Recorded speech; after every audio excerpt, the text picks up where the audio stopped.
गुरु भगवान के शुक्राने हैं, गुरु भगवान को नमन है। राधे राधे भगवान जी, राधे राधे। दूसरे अध्याय का 55वां श्लोक है।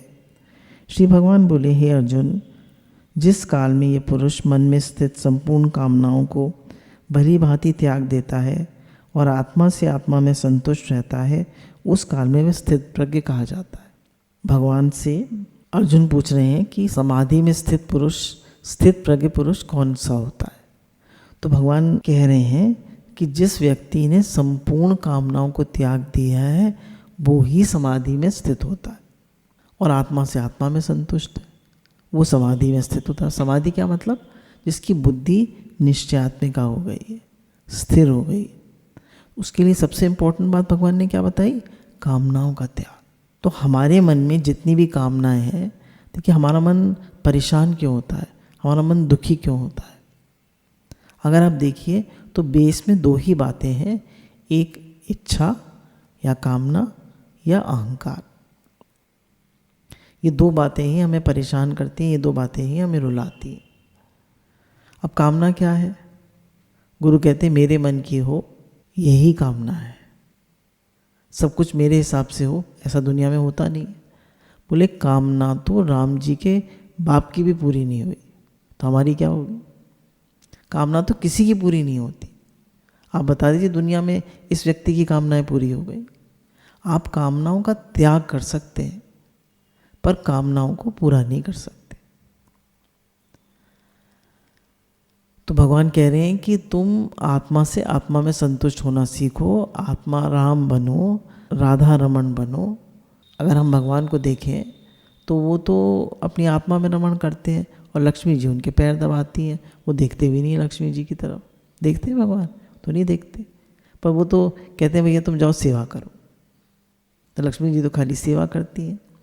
तो वृंदावन में लक्ष्मी जी नहीं आ पाई, वो तो बाहर ही रही। क्यों? भगवान जो है वो प्रेम, वो भगवान से क्या करना पड़ता है? प्रेम। तो अब कामनाओं का त्याग कैसे हो? देखिए, सम्मुख होए जीव मोहि जबहि, जन्म कोटि अगनाशय तभी। जब तक जीव मेरे सम्मुख नहीं होगा, मुझसे प्रेम नहीं करेगा, मुझसे अपनापन नहीं करेगा कि मैं भगवान का हूँ, भगवान मेरे हैं, तब तक उसकी कामनाओं की निवृत्ति नहीं हो सकती। और एक बात हमें समझ लेनी चाहिए कि कामना कभी भी किसी की पूरी होती नहीं है। क्यों? इसमें एक परेशानी है कि मच वांट्स मोर। जैसे हमारे गुरुजी जो हैं दादा भगवान, वो कहते हैं कि एक व्यक्ति मेरे पास आया, बोला मेरी दुकान की इनकम 50,000 हो जाए तो मैं सत्संग में आऊँगा। कहा ठीक है। उन्होंने कहा ठीक है। उसकी इनकम 50,000 हो गई। फिर बोला 1 लाख हो जाए, फिर 1 लाख हो गई। बोला 10 लाख हो जाए, 10 लाख हो गई। बोला मुझे टाइम ही नहीं। तो कभी भी आदमी सेटिस्फाइड होता ही नहीं है, क्योंकि संसार में सेटिस्फैक्शन है ही नहीं। तृप्ति, प्रीति और संतुष्टि संसार में है ही नहीं। ना तृप्ति है, ना प्रीति है, ना संतुष्टि है। ये सिर्फ भगवान में है। तो हमें भगवान के सम्मुख होना होगा, भगवान से प्रेम करना होगा, तभी हमारी कामना निवृत्त हो सकती है। अगर आप देखिए, अगर हम लोग विचार करें तो अगर हमारी कोई कामना पूरी भी होती है, जैसे बढ़िया घर मिल गया, बढ़िया गाड़ी मिल गई, सब कुछ हमारे अनुकूल है, पर हम खुश हैं, तो क्या वो हमारी कामना पूरी हो गई इसलिए हम खुश हैं? नहीं। इस समय हमारे मन में कोई कामना नहीं है इसलिए हम खुश हैं। जैसी दूसरी कामना हो जाएगी फिर हम दुखी हो जाएंगे। तो कितना भी मिल जाए, कितना भी मिल जाए, आदमी कभी संतुष्ट होता ही नहीं।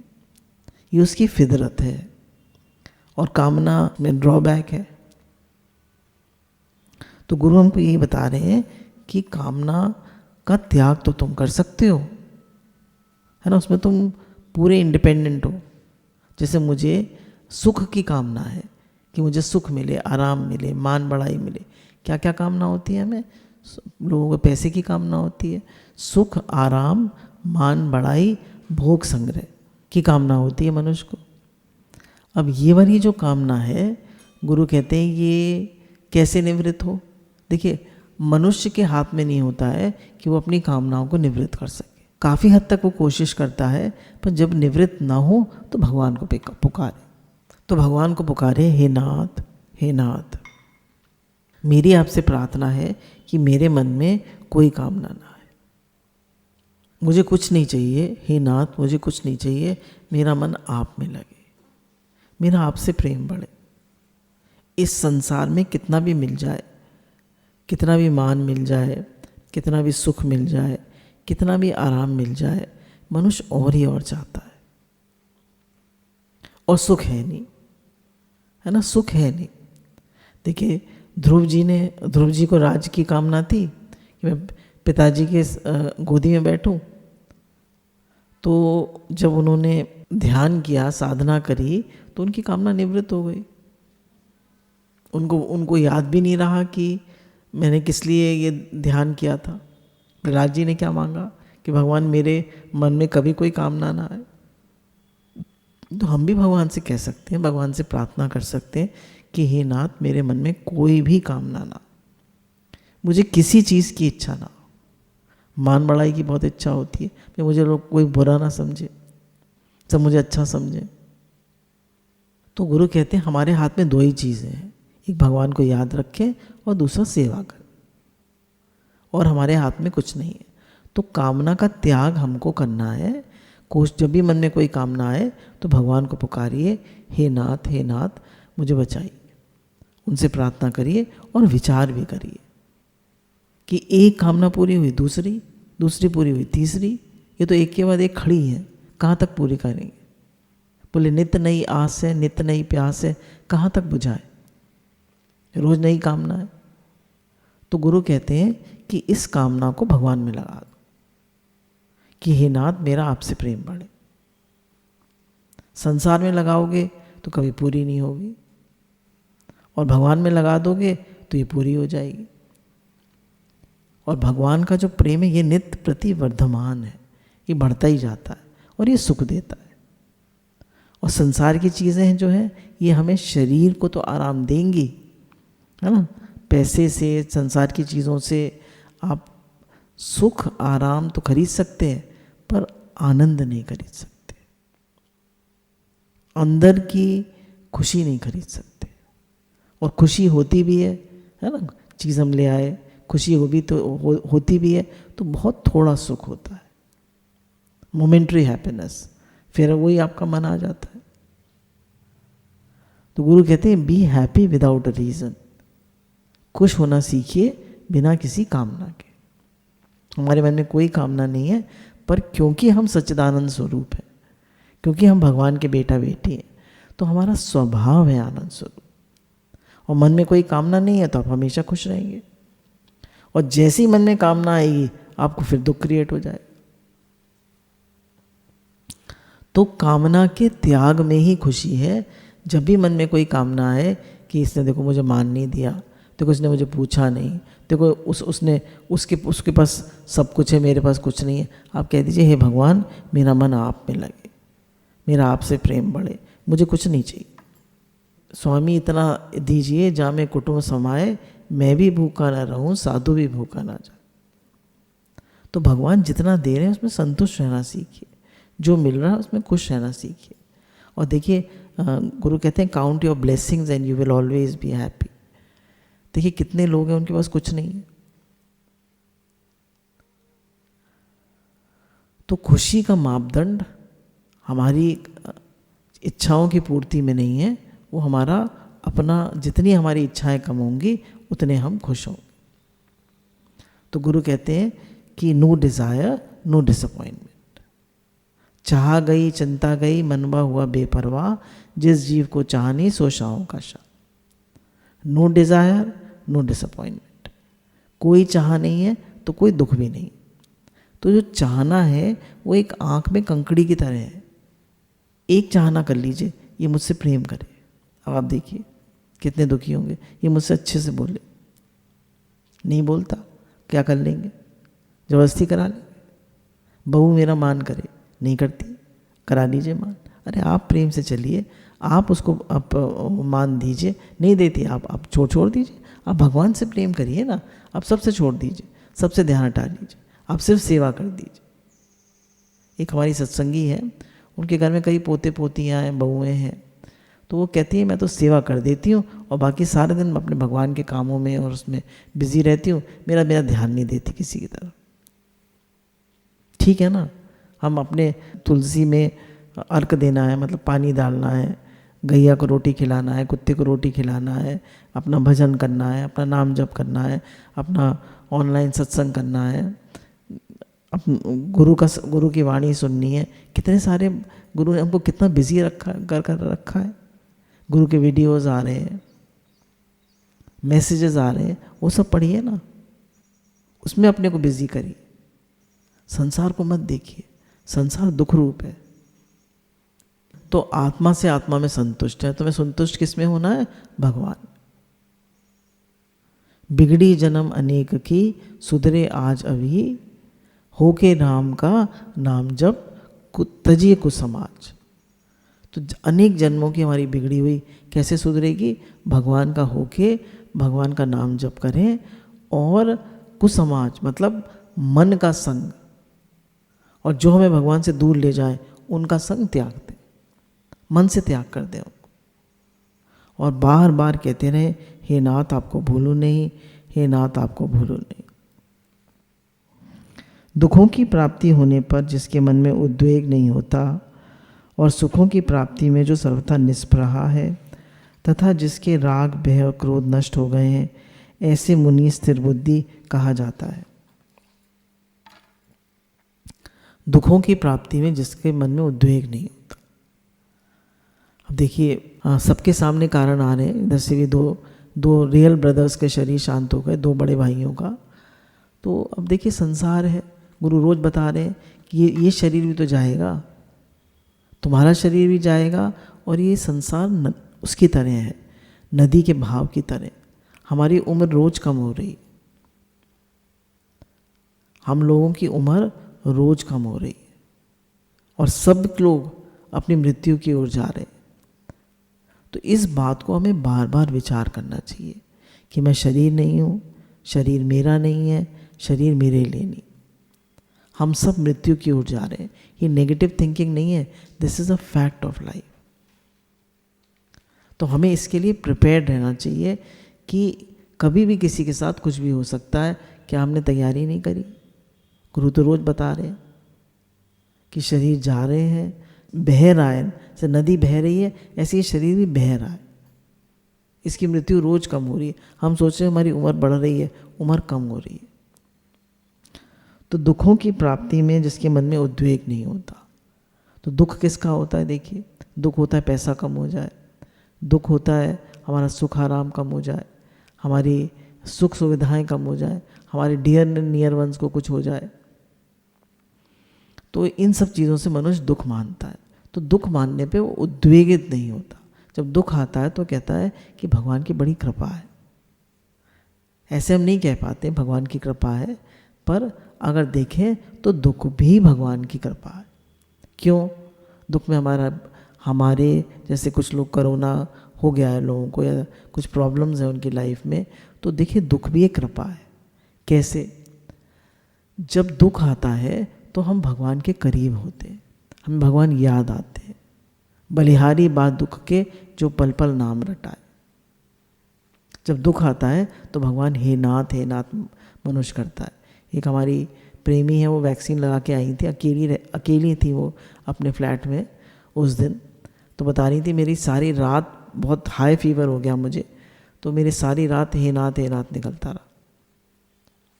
जब दुख आता है तो आदमी किसको पुकारेगा? कौन है हमारा, बताइए? दुख में कौन है?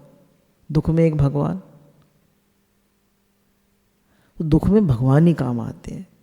तो दुख में वो उद्वेगित नहीं होता, वो भगवान का सहारा लेता है, वो भगवान की तरफ देखता है। और ये नहीं कहता मेरे दुख को हटाओ। मेरा जब भी दुख आता है तो हमारा मन क्या कहता है कि भगवान इस दुख को ठीक कर दो। तो कह रहे हैं उस दुख को जब हम सहन करते हैं तो हमारे पाप कटते हैं, हम शुद्ध बनते हैं, हम बेटर ह्यूमन बीइंग बनते हैं, हमारे अंदर सहनशीलता आती है। हमारे उड़िया बाबा जी ने तो यहाँ तक कह दिया कि सहन करना ही सिद्धि है। तो दुख में हमें घबराना नहीं है। क्यों? हम भगवान के संरक्षण में, भगवान हमारे साथ है। गुरु का हमारे पर हाथ है, गुरु का प्रेम हमारे साथ है, गुरु का ज्ञान हमारे साथ है।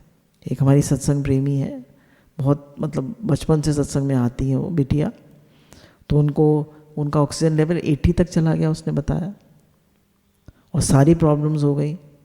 पर बोले गुरु का प्रेम, गुरु का ज्ञान, सब माता पिता का आशीर्वाद सब मेरे साथ था, तो धीरे धीरे धीरे धीरे सब ओवरकम हो गया।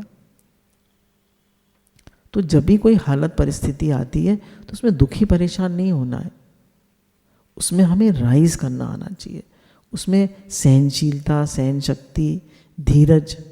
अब देखिए ये तो पूरा it is a pandemic, it is world wide. कोई तो ऐसा तो नहीं मेरे परिवार के साथ है, आपके परिवार के साथ है, इसके साथ है, उसके साथ है, ये तो वर्ल्ड वाइड फिनोमेना है। तो इसमें हमें क्या करना होगा, हमें धीरज रखना होगा, अपनी शांति बनाए रखना होगा, अपना भगवत भाव बनाए रखना होगा, और सबके लिए शुद्ध भाव भेजना है। इस समय हम सत्संगियों का क्या काम है कि सबके लिए शुद्ध भाव भेजें, सबके लिए प्रेम का भाव भेजें, सबके लिए शुद्धता की, स्वस्थता की वाइब्रेशंस भेजें, सबके लिए प्रे करें। तो हम हेल्प करें ना, हम सेवा करें ना, हम शुद्ध भाव रखें ना, तो हमें दुख में दुखी नहीं होना है, क्योंकि दुख में दुखी हम होते हैं अज्ञान के कारण। हमारे पास जब दुख आता है तो दो चॉइसेस होती हैं, आइदर टू बी हैप्पी और टू बी अनहैप्पी, है ना। दुख में हम दुखी ना हो तो कोई हमसे कह देगा दुखी हो, तो ये अहंकार क्यों करें कि मैं दुखी हूँ। कहते हैं परिस्थिति आई है, तो परिस्थिति आई है ना, वो थोड़ा ना कह रही है दुखी हो, परिस्थिति तो आई है, वो तो ये तो नहीं कह रही परिस्थिति दुखी हो, आप दुखी हो रहे हो। तो हम जब भी परिस्थिति आए भगवान से प्रे करें, भगवान की शरण में जाएं, गुरु का ज्ञान जो हमने अब तक सुना है उसको अप्लाई करें, और अगर हम विचलित हो भी गए तो कोई बात नहीं, फिर भगवान की शरण में जाइए, फिर भगवान से प्रे करिए, कोई बात नहीं, हम बच्चे ही तो हैं गुरु के, हम भगवान के बच्चे ही तो हैं। कभी कभी हम विचलित भी हो जाते हैं, कभी कभी रोना भी आ जाता है, कोई बात नहीं, फिर राइज करिए, फिर उठिए। विवेकानंद ने तो कहा कि 1000 बार भी गिरो तो arise, awake and wait not till your goal is reached. फिर उठो, फिर उठो, फिर जागो। तो घबराइए नहीं, परेशान मत होइए। तो दुखों की प्राप्ति में जो उद्वेगित नहीं होता और सुखों की प्राप्ति में निष्प्रहा है, और सुखों की प्राप्ति में वो निष्प्रहा रहता है कि मेरे सुख बने रहे, उसको ये आकांक्षा नहीं होती। हमें ये आकांक्षा होती है कि मेरे सुख बने रहे, सब चीज़ ठीक रहे, मेरे घर वाले ठीक रहें, मैं ठीक रहूं। भगवान ने कहा हे अर्जुन तो असंसारी बन। संसारी के बनना क्या है, मेरा सब ठीक रहे। तो मेरा सब ठीक रहे वो तो हमारे हाथ में नहीं है, तो भगवान के हाथ में है। तो सुखों में उसकी स्पृहा नहीं है कि भैया मैं स्वस्थ रहूं, मैं सब ठीक रहूं, मेरा पैसा भी ठीक रहे, मेरे घर वाले भी ठीक रहे, ये भी ठीक रहे, वो भी ठीक रहे। तो भगवान ने कहा नहीं, सब चीज़ भगवान पे छोड़ दीजिए। सुखों में उसको स्पृहा नहीं है, स्पृहा मतलब थोड़े से भी सुख की इच्छा नहीं है, जैसे भगवान आप रखें। राज़ी है मुझमें जिसमें तेरी रज़ा है, या यूं भी वाह वाह है और वो भी वाह वाह। जैसे भगवान आप रखें, हर बात में वाह ही वाह है, वाह ही वाह है। भगवान का हर विधान मंगलमय है, भगवान की कृपाएं हम पर बरस रही हैं, भगवान का प्रेम हमारे साथ है। बार बार भगवान को पुकारिए, बार बार भगवान का, गुरु का शुक्राना मानिए, और सारी प्रकृति का, सबका शुक्राना मानिए। उनका शुक्राना मानिए जो सारे डॉक्टर्स, सारे पुलिसमैन, और देखिए डॉक्टर्स कितनी मेहनत कर रहे हैं, और वो उनको संक्रमित होने का डर नहीं है। काफ़ी डॉक्टर्स भी संक्रमित हो गए, तो वो लोग भी तो राइज ही कर रहे हैं ना, हमारे लिए मेहनत कर रहे हैं। वो लोग अपनी जान हथेली पे रख के हमारे लिए मेहनत कर रहे हैं। उनका शुक्राना मानिए, उनके लिए प्रे करिए।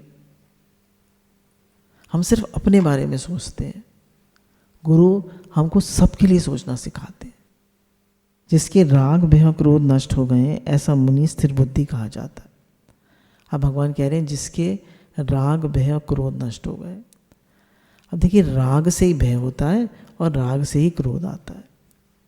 तो जब हमारा कहीं राग होता है, राग मतलब अटैचमेंट, ये मेरा बेटा, मेरे पति, मेरा घर, मेरा पैसा, तो राग नहीं रखना है, राग भगवान से रखना है कि मैं भगवान का हूँ, भगवान मेरे। जब तक हमें देखिए, जब भी राग आए मन में मेरा बेटा, तो आप कहिए मैं भगवान का हूँ, भगवान मेरे हैं, ये सब भगवान के, आप भगवान के कर दीजिए तो आप निश्चिंत हो जाएंगे। अगर राग होगा तो राग वाले को कुछ होगा तो भय होगा, और आपको कुछ भय भी होगा और आपको क्रोध भी आएगा। क्रोध कब आएगा? जब आप कुछ कर नहीं पा रहे हैं और परेशान हो रहे हैं, तो आपको क्रोध भी आएगा। तो भगवान कह रहे हैं राग भय और क्रोध स्थिर बुद्धि मुनि है उसको नहीं होते, क्योंकि उसको राग ही नहीं है। राग किससे है? उसका भगवान से। अब देखिए, ऐसा तो नहीं है हम लोगों को राग नहीं है राग, पर बार बार हम कोशिश करें कि हम सब कुछ भगवान का करते जाएं। घर भगवान का, हम भी भगवान के, हम भगवान का काम करते हैं, भगवान का दिया प्रसाद पाते हैं, भगवान के दिए प्रसाद से भगवान के जनों की सेवा करते हैं। बार बार सब कुछ भगवान को अर्पण करिए। अपना मान के सेवा करेंगे तो आपको कोई पुण्य नहीं मिलेगा, और भगवान का मान के सेवा करेंगे तो सारे पुण्य आपके। और एक श्लोक पढ़ देते हैं खाली, फिर इसके बाद वाला श्लोक ले लेते हैं। जो पुरुष सर्वत्र स्नेह रहित हुआ, उस शुभ या शुभ वस्तु को प्राप्त होकर न प्रसन्न होता है न द्वेष करता है, उसकी बुद्धि स्थिर है। अब भगवान कह रहे हैं कि अगर सब कुछ अनुकूल होता है तो वो प्रसन्न नहीं होता, और उसके मन के विपरीत होता है तो वो द्वेष नहीं करता। तो कुछ भी हो, अनुकूल हो तो प्रसन्न मत होइए। प्रसन्न मत होइए मतलब ज़्यादा खुश मत होइए। भगवान के शुक्राने हैं, बस भगवान के शुक्राने, गुरु के शुक्राने कर दीजिए। और अगर प्रतिकूल होता है तो उसमें द्वेष मत करिए। हमसे किसी ने बुरी तरह बोल दिया, 5 विषय है ना, शब्द स्पर्श रूप रस गंध।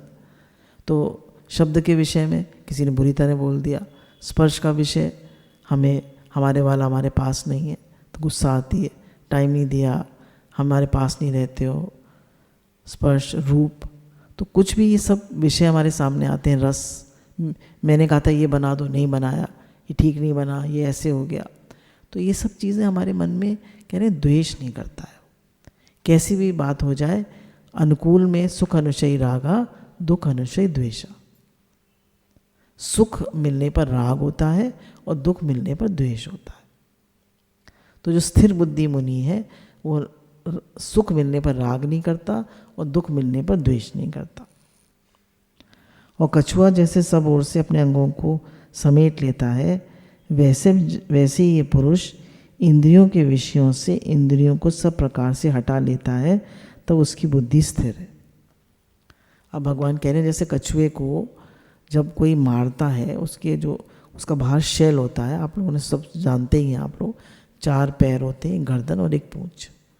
तो अगर उसके शैल पर आप पत्थर मारिए तो फौरन अपने पैर समेट लेता है, गर्दन समेट लेता है, पूंछ समेट लेता है। अब शैल पे मारते रहिए, कुछ नहीं होगा उसको।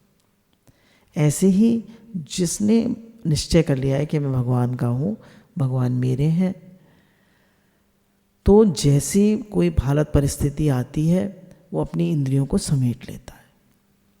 जो अंतर्मुखी सदा सुखी, बाहरमुखी सदा दुखी। इंद्रियों को समेट लेता है, इंद्रियों को क्या करता है? भगवान में लगा देता है। तो अपने 5 ज्ञान इंद्रियां को समेट लेता है, और मन 6 हुए ना, कछुए के 6 हुए, 4 पैर, 1 पूंछ, 1 गर्दन, और हमारी भी 5 ज्ञानेंद्रियां और 1 मन, उन सबको समेट कर वो भगवान में लगा देता। तो जब भी कोई परिस्थिति आए तो हमें दुखी नहीं होना है। हमें कछुए वाले एग्जाम्पल याद कर लेना है कि मैं भगवान का हूँ, भगवान मेरे हैं, और भगवान के समर्पित हो जाना है। इंद्रियों को समेट लेना है, अंतर्मुखी हो जाना है, मन से नहीं मिलना है। और मन मिल भी गए तो बाद फिर भगवान को पुकारिए, हे मेरे नाथ, हे मेरे नाथ, मैं आपका हूँ, आप मुझे संभालिए, मैं आपका हूँ। भगवान आपकी हर प्रार्थना सुनते हैं, हर बात सुनते हैं। आप ये मत समझिए वो सुनते नहीं है, वो सब सुनते हैं। तो ये समय जो है हमारा सबका धैर्य बनाने का है, धीरज रखने का है, और हम सब अपने को स्ट्रॉन्ग बना के रखें।